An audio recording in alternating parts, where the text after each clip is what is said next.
오늘은 성경을 중심으로 한 성경 핵심적인 상황을 조금 말씀을 드리겠는데요. 이 성경 자체가 구전복음으로부터 시작이 되어져요.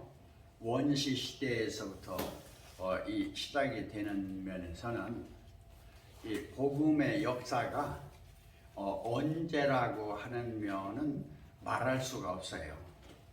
그 자체는 글도 없고 어떠한 증거하는 면도 없고 그냥 우주가 생겨지고 하나님은 계시고 그러면서 우주가 생겨지면서 사람이 생겨지면서 사람 자체가 좀 더 건강하게 행복하게 즐겁게 살기 위한 그러한 면에서 짐승같이 살 수가 없잖아요. 사람은 이제 사람같이 살아야 되니까 그러한 면에서 이제 처음에 이제 깨닫게 된 분들은 아프리카를 보면은 많이 이해가 될 수 있어요.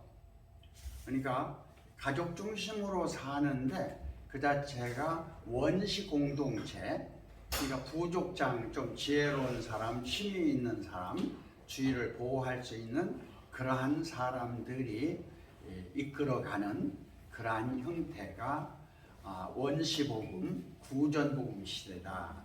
그때는 성경이라든지 문자라든지 경이라든지 이런 면이 없어요. 그게 몇천 년 전 얘기예요. 그건 지금 현재 몇만 년 전인지 하여튼 인류가 생겨지면서부터 와진 측면으로 볼 적에 지금 이제 인간 문명사가 시대 이전. 문명사가 보편적으로 이제 한 10,000년 정도, 우리나라 같은 경우도 10,000년 정도 보잖아요. 그러니까 지금으로부터 한 10,000년 전에서부터 이렇게 시작되는 면인데 그게 성경은 6,000년 전서부터 시작이 되거든요. 사람이 이제 없었다고 하는 게 어떤 사람이 하나님의 사람이 없었던 것이지 이러한 원시적인 그러한 원시인간적인 그러한 면은 고고학에서 발견되는 것처럼 없는 게 아니라 있었다. 그 자체로 오늘날 현실에서도요. 이렇게 교주라든지 도주라든지 이렇게 표현하는 면에서 보면 좀 지혜로운 사람들이 삶 자체를 좀 더 발전적으로 살기 위해서 어떠한 이론을 내놓을 때 그 이론이 이제 좋다고 생각을 하면은 그 자체를 따라가지 않아요? 그럼 한 집단이 하나 생기는 거예요. 처음에는 그냥 그 사람을 중심으로 모여서 이렇게 얘기를 하다가 이거 그냥 이름 하나 지차 그러면 단체 이름도 나올 수 있고 종단 이름도 나올 수 있고 이렇게 해서 생겨지는 것이 신흥종교 연구하시는 우리 이경호 원장님이 이제 그런 면에서는 익히 잘할 수 있겠습니다만은 그러니까 한 분의 불교가 나온다 할 적에 처음에 불교가 나오는 면에서 그분을 가르침을 받다가 그분 가르침을 받아서 거기서 이렇게 나누어져 가지고 이런 면 저런 면으로 되어지는 면이 불교고 그러한 면이 이제 또한 기독교고 유교고 도교고 그런데 하나 다른 면은요. 유대교는 달라요. 유대교는 아브라함, 이삭, 야곱, 요셉 그러면서 이제 애굽에 종살이하는 측면에서는 그냥 같아요. 일반적인 측면하고. 그런데 모세가 나면서 모세가 일단은 그 박해를 할 때 그 남자들은 그냥 죽이라고 할 적에 태어났잖아요. 그러면서 갈대상자로 해가지고 강에 이렇게 띄웠을 적에 애굽의 공주가 아들을 기르면서 40년간을 애굽의 왕자로서의 다시 말하면 제왕으로서의 모든 교육은 다 받은 거예요. 40세까지 받으니까 보편적인 면에서 왕적인 상황을 받는 면이 20년 안으로 끝나거든요. 그리고 20년 넘어서는 왕 노릇을 할 수 있는 면인데 40세라고 하면은요 모든 것이 완성된 그러한 면이란 말이에요. 그러한 상황에서 유대 민족적인 상황을 알게 되면서 거기에서 이제 애굽을 떠날 수밖에 없는 그러한 면으로 해서 광야로 떠나지 않아요? 광야 생활을 하면서 민족적인 것을 생각하고 한 제국적인 상황 안에서 살던 면을 이제 보면서 이민족, 저민족 전반적인 걸 보면서 40년을 살아요. 그 엄청난 일반적인 면에서 도하는 사람들이 많이 이제 이렇게 하는 게 아니거든. 대략적으로 산 속에 들어가서 하는 면이 한 3년 정도들 하잖아요. 그런데 40년이라면 엄청나거든요. 그럼 애굽의 교육을 다 받은 상황에서 모든 세계 문화, 문명, 모든 종교를 보는 면을 40년을 본 후에 부름을 받게 된단 말이에요. 80세에. 80세에 부름을 받으면서 이제 애굽에 들어가서 바로에 있었던 유대 민족을 해방시키는 면에서 출발을 하게 돼요. 일제 36년간 우리가 종살이를 해서 아는 사람들은 알고 모르는 사람들은 모르는데 내 나이만 하더라도 그 별로 몰라요. 그때 뭐 내 나이가 8살에 해방됐으니까 뭐 그 전에 일제 시대에 뭐 했던 걸 뭘 알겠어요? 8살짜리가 모르죠. 그러니까 그러한 일제 36년간에 관한 모든 면을 했던 사람은 지금 그래도 100세 가까이 된 분들이나 알아요. 막 95세 이상은 조금 알겠죠. 이제 그러한 민족적인 측면에서 지금 이제 일단은 이스라엘 민족이 출발을 했고, 이스라엘 민족이 출발을 하면서 이렇게 처음에 출발하는 면이 제사장 중심으로 출발을 했어요. 제사장 중심으로 출발을 하다가 일단은 모세가 이제 여호수아한테 넘기면서 여호수아가 가나안에 들어가서 전체적인 분리한다면은 거기는 사사시대가 되어져요. 사사시대라고 하는 그 과정을 겪다 보니까 이 자체가 다른데 이게 왕 노릇하는 거 보니까 왕이 있어야 되겠다. 백성들이 여호와 하나님은 그걸 원치를 안 했어요. 그런데 백성들이 원해서 왕을 세운 면이 사울왕을 세웠잖아요. 사울왕을 세우고 보니까 문제점이 나타나거든요.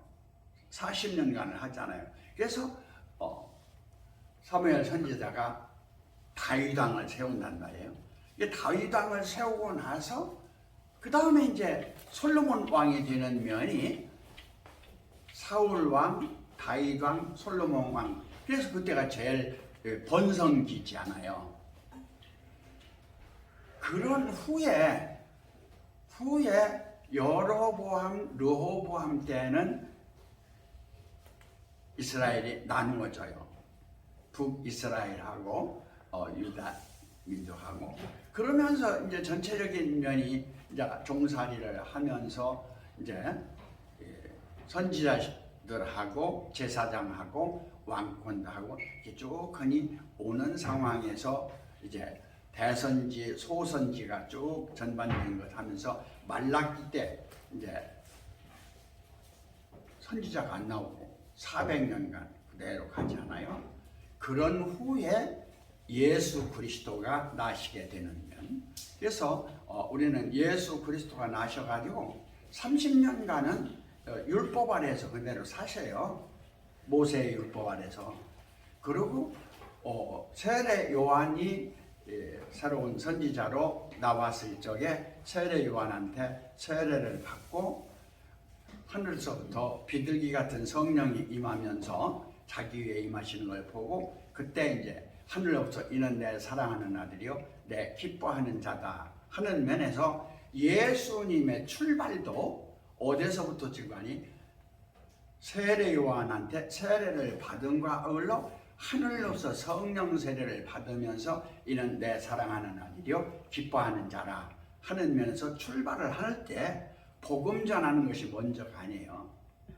마귀에게 시험을 받는, 그래서 3대 시험을 이긴 후에 이사야 선지가 9장 2절로부터 6절에 나와지는 흑암에 앉은 백성이 큰 빛을 보는데 한 아기가 우리에게 낳고 그 이름이 기묘자요 묘사 전능한 하나님 아버지 평강의 왕이라고 하는 그 예언적인 상황이 마태복음 4장 14절, 15절, 16절이 나오면서 회개하라 천국이 가까웠다 하는 면이 일성이거든요. 그런 후에 예수님의 산상수훈이 마태복음 5장, 6장, 7장에 나오는 것이죠. 그 자체가 기독교의 기본적인 골격이 된다 이렇게 볼 수가 있어요. 그러니까 앞에서 나온 면에서는 팔복에 대한 면이면서 전체적인 면이 연결되는 면이 나를 하는 면에서 예수님 안에 전체 팔복이 연결되잖아요. 그러니까 이러한 면은 여러분 자신이 어떤 원리를 정립하면은 나를 중심한 생활, 나를 중심한 생활. 그런데 요 나적인 중심이 나를 초월한 뭐 불이라고 하든 천이라고 하든 도라고 하든 그 자체를 하게 되면은 객관성이 있어요. 나라고 하면 지금 현재 내가 얘기하는 나는 이러한 없어질 나를 얘기하는 나가 아니라 거듭난 나, 깨달은 나, 새로운 나, 모든 사람과 공동적으로 하는 공동체적인 나를 얘기하는데 나를 얘기하면 전부가 다 자기 개념으로 듣더라고요. 그러니까 나의 나된 것은 나가 아니라 나나다 그렇게 표현하거든요. 나의 나된 것은 바울 사도는 하나님의 은혜다 이렇게 이제 표현하잖아요. 그러니까 용어적인 면에서 그냥 이렇게 잘못하게 되면은 가지고 있는 자기 개념으로 듣기 때문에 내가 일방적으로 이야기를 하면은 어쩔 수 없이 자기 그냥 선언하는 그런 면만 되어져요. 지금 현재 원시 시대 이전에 천지를 창조한 하나님서부터 우주에서부터 인간 원시적인 면에서부터 문화적인 상황에서 지금 현재 일단은 유대교적인 문화에서 예수님이 나셔가지고 예수님이 나시면서 성령적인 상황이 되어지면서 기독교가 되는 것이 2000년. 그래서 6000년사가 마무리 져지면서 오늘날은 재림 시대다, 강림 시대다, 임재 시대다. 그래서 하나님 아버지 시대다, 하나님 아버지 시대다, 하나님 자체 시대다.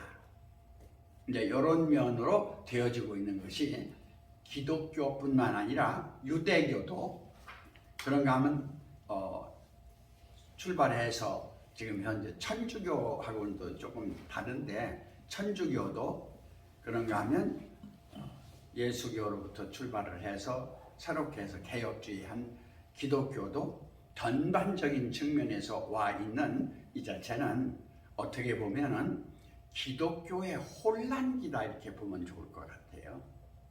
왠가니 모세 오경적인 면으로도 지금 안 되고 있고요. 그런가 하면은 예수님의 사상적인 면으로도 지금 안 되고 있고요. 왜? 12제자가 가리켜서 지금 퍼져가지고 속사도적인 측면으로 되어져서 그러면서 70인 번역돼 가지고 주후 300년경에 콘스탄테 대제에서 성경이 집대성된 면이 지금 현재 나와 있는 면이 원은 성경은 히브리어로 되어 있는데 그때 로마는 헬라 문명권이거든요. 그러니까 성경 자체가 헬라적인 상황으로 많이 이렇게 가미가 됐어요. 그러니까 히브리적인 면에서 보는 성경관하고 헬라적인 면에서 보는 성경관이 차이가 있어요. 뭐가? 문화적인. 히브리적인 측면은 절대 유일하신 하나님 중심이에요. 거기에는 인간이 들어갈 수가 없어서 그들이 보고 있는 유대인들이 보는 여호와 하나님 안에서는요, 예수도 선지자로 인정하지 유일하신 하나님 자체가 어떻게 인간으로 올 수가 있냐 해서 인정을 안 해요. 지금도.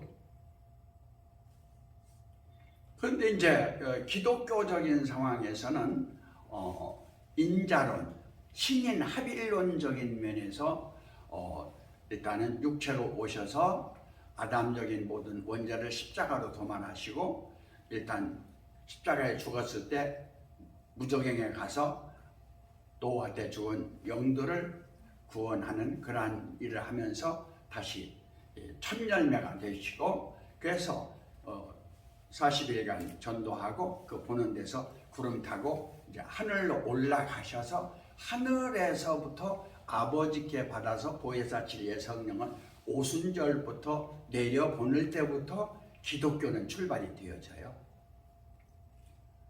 그러니까 예수님의 초보적인 상황에서 그걸 들고 얘기한다든지 구약적인 면을 이야기한다든지 하면은 오순절 성령 강림적인 면하고는 안 맞는데 그 자체가 오늘날까지 왔던 성령 강림, 성령을 받았다고 하는 면에서 기독교가 오늘날까지 왔는데 이 성령 받은 각 개개인의 깨달음이 차이가 난다는 것이죠. 그건 그럴 수밖에 없어요. 왜 그런 거 아니? 내 생명은 하나인데 생명이 느끼는 것은 추울 때 느끼는 거, 더울 때 느끼는 거, 그런가 하면 어린아이 대할 때 느끼는 거, 어른 대할 때 느끼는 거, 아무것도 모르는 사람 대할 때 느끼는 거, 많이 아는 사람, 불교인 대하는 거, 아는 사람 대하는 게 다르거든요. 그러니까 생명은 하나인데 마음적인, 정신적인, 영적인 것은 천태만성, 천종만별일 수밖에 없어요. 그러니까 그러한 적응조화를 이루는 것이 기묘자고 묘사다. 이렇게 말씀을 드릴 수가 있고 그러한 안에서 전반적인 측면이 어린아이에서 이르러 가는 면은 유일하신 진리체계를 이루는 영적인 하나님이고 그런가 하면 영적인 하나님 안에서 생명을 낳는 아버지고 아버지 안에서 영적인 면과 생명적인 면과 모든 조화를 이루는 면이 평화의 하나님이고 평강의 하나님이다. 그것이 오늘날 기독교의 기본적인 나아갈 자세다. 그래서 앞으로 조금 이제 구체적으로 말씀드린다고 하면은 유대교에서 형성되어 오던 그러한 과정 그리고 오늘날 유대교적인 입장에서 나으신 예수님 그런가 하면 사도와 속사도로 인해서 세계화되어 있는 오늘날의 기독교적인 면 그런가 하면 하나님 안에서 이건 조금 이제 초월된 얘기로 들으셔야 돼요. 하나님 안에서 우주가 하나님 안에서 창조되었다. 그리고 모든 사람이 하나님 안에서 창조되었다. 거기에는 내 입장에서는 이유가 없는 것이죠. 그 자체를 하나님이라고 하든 하늘님이라고 하든 하늘님이라고 하든 한님이라고 하든 그 자체에 부르는 것을 옥황삼재라고 하든 천주님이라고 하든 부처님이라고 하든 뭐라고 표현을 하든 간에 다시 말하면 모든 삶의 근원과 근본이 되는 그 분이 나를 인도한다. 그게 이제 신앙인 아니겠어요? 그러한 원리 체계가 진리, 원리, 도리, 법리로 이념화하는 면이 하나의 철학이 아니겠어요? 그 자체를 오늘날 현실 안에서 모든 문화와 문명적인 면이 되어지고 있는 면이 오늘 현대를 사는 우리의 과학적인 사고, 철학적인 사고, 신학적인 사고, 이 세 사고를 초월한 존재가 존재를 존재케 한 존재의 존재가 누구냐? 한 번만 얘기를 하느냐? 내가 육체가 있는데 육체를 창조한 창조주의 존재가 있다. 그런가 하면 내가 정신적인, 마음적인, 영적인 면이 있는데 영 자체를 부활시킨 자조주적인 존재가 있다. 그런가 하면 그 모든 존재하고 창조 부활되는 면이 아니라 나라고 하는 이 자체가 아버지 안에서 어머니 안에서 낳는데 나의 근원은 어디냐 그럴 때 하나님 아니거든요. 하나님 안에서 나온 나를 자체주다 그래요. 창조주와 자조주 자체가 함께하고 있는 면이 여러분의 자체주다 그래요. 이게 자체주적인 면에서 깨달은 면이 이제 도주도 되고 법주도 되고 뭐 여러 가지 이제 뭐 교황도 되고 뭐 이렇게 여러 면으로 이제 지도자가 되고 그러는데 여기서 신앙에 죽으면 없다 하는 사람하고 죽어도 있다 하는 사람하고 살고 죽는 걸 있게 하는, 그러니까 유무상통, 신인합일, 선악무예, 만사가야라고 하는 유무, 생사, 선악, 애증, 신의 자체가 다 없다 하는 견해하고 그 자체를 창조했다는 견해하고 그 자체를 부활했다는 견해하고 그 자체를 있게 한 주체가 여러분 자신이다 하는 것이 이종택이가 말하고 있는 생명주체, 성령정체, 영생실체예요. 그래서 자조자체인데 내가 난데 이 내가 누가 아는 거 아니? 내가 알거든요. 그러면 있는 나하고 아는 나하고는 어떻게 차이가 있느냐 할 때 하나예요. 있는 나가 있으니까 있는 나를 아는 나가 있는 것이죠. 아는 나가 있으니까 있는 나를 내가 아는 것이죠. 그 자체를 표현하는 면에서 나나, 아하, 주주, 오호 이렇게 표현을 하고 요거는 이제 조금 더 구체적하면 나나의 하나, 아하의 하나, 주주의 한주, 오호의 발고 이렇게 표현을 하고 그걸 이제 합해서 할 적에는 나 하나, 아 하나, 주 하나, 오발고 이렇게 이제 표현할 뿐인데 100번, 1000번, 10,000번을 표현해도 나는 나예요. 나는 난데 이 나가 죽는다는 사실. 하나의 알지도 못하는 아버지 안에서 어머니에서 태어나가지고 핏덩어리가 오늘날까지 성장하는 육체적인 성장과 정신적인 이성적인 성장과 심정적인 성장과 성품적인 성장이 있어서 인격과 신격을 겸비한다는 것이죠. 그러한 면에서 사람이 사람 보고 사람이라고 하는 사람을 사람이라고 한다 하는 인격적 기준이 사회 기준이고요. 그 사람이 죽는다고 하는 거예요. 그런가 하면 그 자체를 초월해서 생명, 진리, 성령, 말씀, 영생 이 자체는 하나님의 자녀로서 영원한 삶을 산다 하는 면으로 표현하고 있는데 여기에 대해서 좀 더 구체성을 띄어서 앞으로 말씀을 드리도록 하고 한명림 목사님 나오셔서 말씀을